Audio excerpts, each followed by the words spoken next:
Right, hello, here we continue. So on this leg, I want to have a look at this resistor here. It's red, mauve, brown. That's 227, sorry, I start again. It's 270 ohms. So I want to check that, and I want to replace this capacitor here. Now the resistor goes to this coil here, and the capacitor goes from this pin here, which is from that coil along that brown wire, to here. No, hang on a minute, I'm getting this mixed up. Hang on a minute. Oh yeah, that's it, sorry. Right, that brown wire goes to this lug here, which is the other end of this capacitor, which is probably a coupling capacitor from this IF can here. There's my pencil, there we are. So that's this one, this terminal, that terminal, and that terminal. And of course, on this terminal we have a resistor underneath it, which is, it looks like to me, grey, red, brown. Well, that's 820 ohms. So we're looking at three components here that we want to have a look at, and then we'll go from there. Alright, so what we're going to do, we've got our soldering iron heated up. Where are we? I tend to make a mistake here with the camera. I'm talking and I'm looking at the radio, and I'm forgetting to look at the camera. And when I look at the camera, what I've been talking about, the camera's been pointing in the wrong direction. I'll try and watch for that. I do apologise. I've just noticed myself doing it again. In a previous video I've done it quite a lot. It's very, very annoying, you know, doing it from my point of view, because I can't show you guys what I'm doing. You know, you can't see it if it's not right in the right direction. So that's what we're going to do. Get my iron heated up, and I'll see if I can get a shot for Doug on the solder sucker in action, maybe. If I do these here, I mean, there's an exposed. Where are we? There's an exposed point there. I might try and use that. And then while that's disconnected, looking at the camera again to see what I'm looking at. This capacitor here, it's something that somebody else has added. I don't think that's original. There would all be these Hunt's capacitors. So as that comes off the same terminal as this one, we'll check the value of this one as well, and check it against the schematic to see if it is the right value, and then change it accordingly. But if I could get in hold of capacitors like this to repair this radio, my life would be a whole lot easier, because the leads are a lot longer.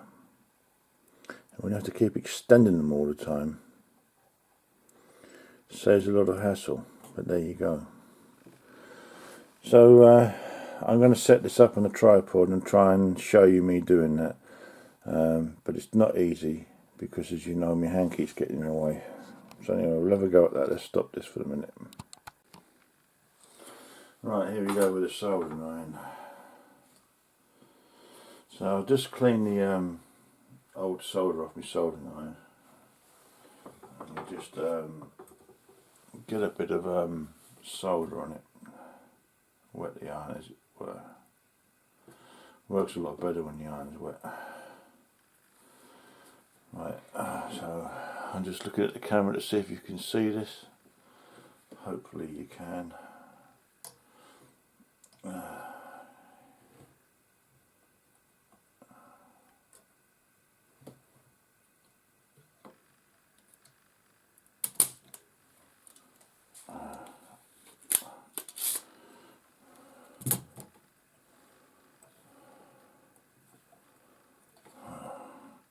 I'm getting some of the black of the capacitor on this Solder 9.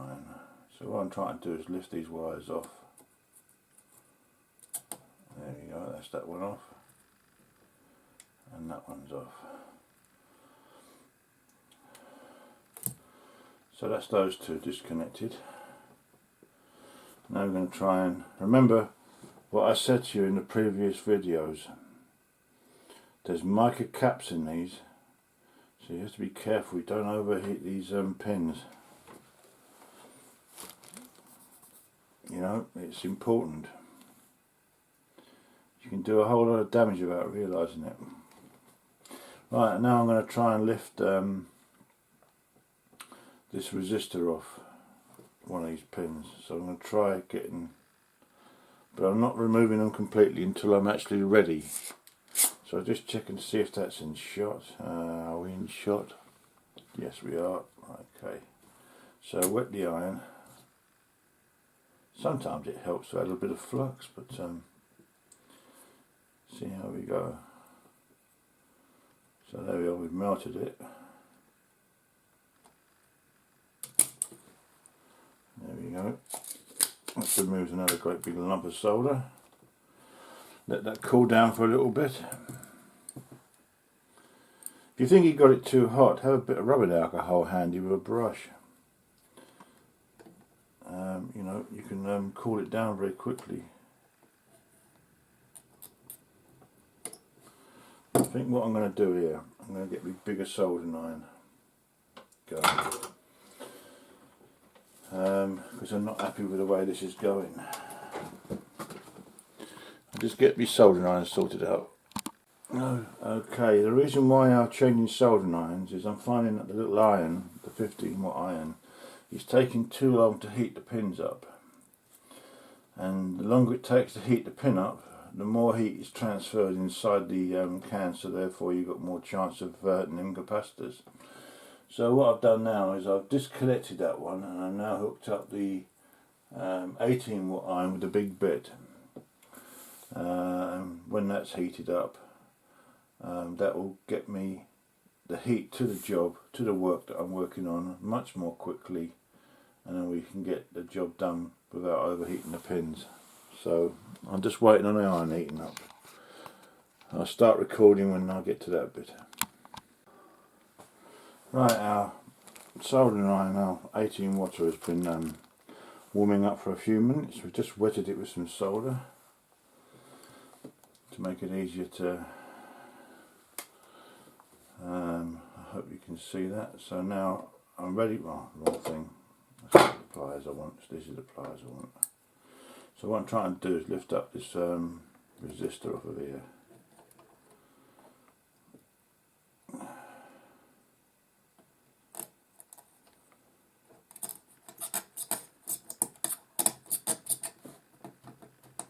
See, we're moving it up and down. We've now dry jointed it. That should be easy to pull off now. Should be.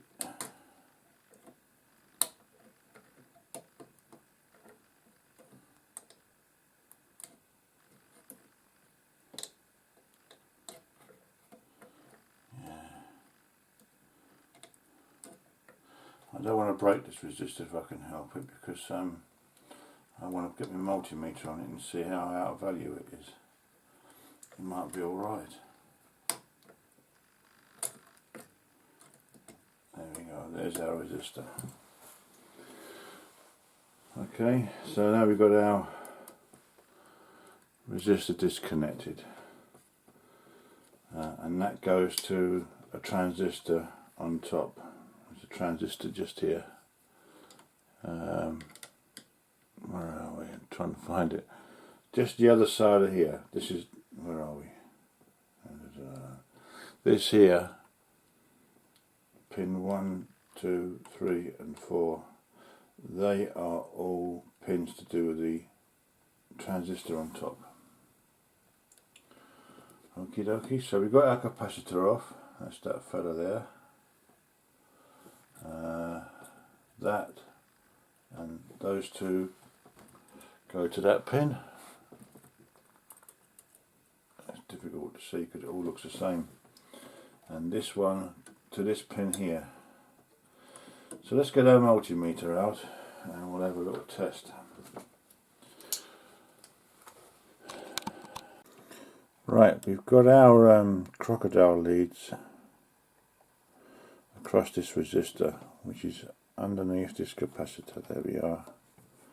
It's supposed to be 280 ohms. That's, no, hang on a minute, no, it's not 280 ohms. That's purple. Ah, it's purple. So that's 270 ohms. Red, mauve, brown.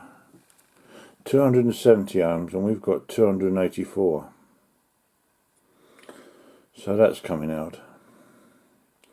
It's looking like most of these Bradley resistors are out of value. Most of them. So far. I think there's been one, maybe two so far that I've seen in the chassis itself. I can't remember how many was in the little box. So that one's out of spec. So let's move on and find something else. Okay.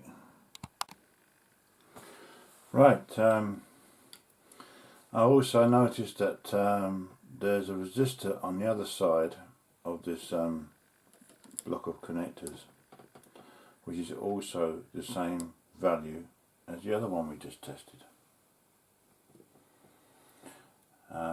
And it is also supposed to be 820 ohms.